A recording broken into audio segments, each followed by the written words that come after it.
আরব বিশ্বের দেশগুলো হিসেব করছে কার আকাশ প্রতিরক্ষা ব্যবস্থা কতটা উন্নত। তবে কি এবার ভিন্ন কিছু হতে চলছে মধ্যপ্রাচ্যের সাথে ইসরায়েলের? ৯ সেপ্টেম্বরের হামলার জবাব দেবে কাতার, ঠিক এমনই একটি যেন আভাস দিচ্ছেন কাতারের পররাষ্ট্রমন্ত্রীর মুখপাত্র মাজেদ বিন মোহাম্মদ আল আনসারি।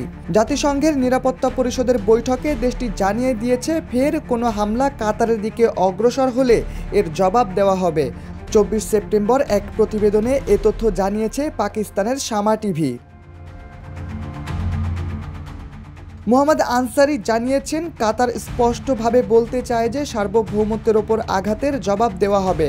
কাতারের হামলার পর শুধু রেগে আছি বলা এখানে যথেষ্ট নয়, বিষয়টি অত্যন্ত গুরুতর।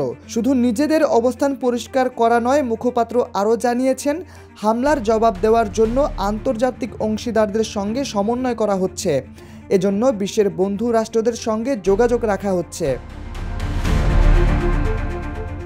এক্সট্রিম মশার কয়েল প্ল্যান্ট ফাইবার দিয়ে তৈরি, ডেঙ্গু চিকুনগুনিয়া বাহি সহ যে কোনো মশার বিরুদ্ধে দেয় এক্সট্রিম সুরক্ষা। ইসরায়েলের উৎপীড়নে এখন অতিষ্ঠ মুসলিম দেশগুলো। একে তো তারা গাজার সাথে শান্তি চুক্তিতে অগ্রসর হচ্ছে না, অন্যদিকে বড় কোনো সিদ্ধান্ত নেওয়ার আগেও যুক্তরাষ্ট্রের সাথে আলোচনা করছে না। এমনটাই ছিল কাতারে হামলার আগের চিত্র।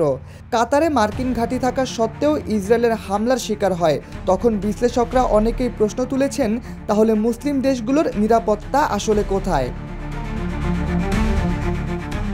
গাজা ইস্যুতে এখন সরব মুসলিম বিশ্ব।